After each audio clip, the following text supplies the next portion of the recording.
Mananatiling nakadetine sa Kamara ang tinaguriang Ilocos 6 o mga empleyado ng Ilocos Norte na inuugnay sa mga anomalyang pagbili ng motor vehicles ng probinsya gamit ang 66 million peso tobacco excise tax shares noong 2012 sa ilalim ng termino ni Governor Amy Marcos. Kabilang sa Ilocos 6 ang Accountant 4 at Budget Officer ng probinsya, 3 empleyado mula sa Provincial Treasurer's Office at 1 mula sa Provincial Planning and Development Office. Sa pagdinig kahapon, hiniling ni Ilocos Norte Representative Imelda Marcos na palayain ang Ilocos 6 ng 22 araw ng nakadetine. Binasa ni Committee Chair Congressman Johnny Pimentel ang liham ni Congressman Marcos.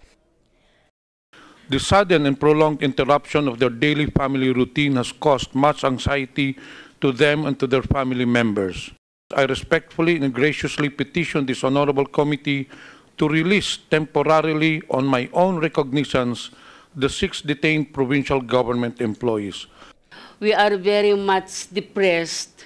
Hindi pa kami nakauwi sa aming pamilya, sir. Kung pwede lang, give us time to verify this AOM kasi ngayon lang namin nakita ito. Hindi na-serve sa amin ito noon. And we are not in a position right now to answer questions kasi very much depressed na kami, worried na po kami.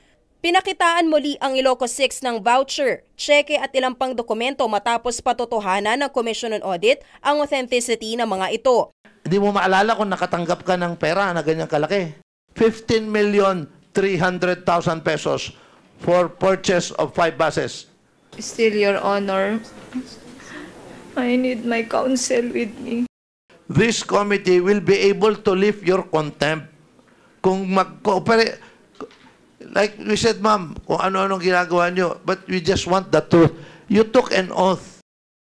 At dahil bigo pa rin makakuha ng sagot sa kanila ang mga mambabatas tulad ng May 29 hearing, kung saan una silang na-cite in contempt, hindi pa rin sila palalayain ng mga ito. Nanindigan naman ang Kamara na may kapangyarihan ito upang mag-cite in contempt na isang testigong hindi tapat o nagsasabi ng totoo sa isang legislative inquiry. Sa July 25, muling ipagpapatuloy ang pagdinig ng komite kung saan pinapaharap si Governor Amy Marcos at 3 Court of Appeals justices.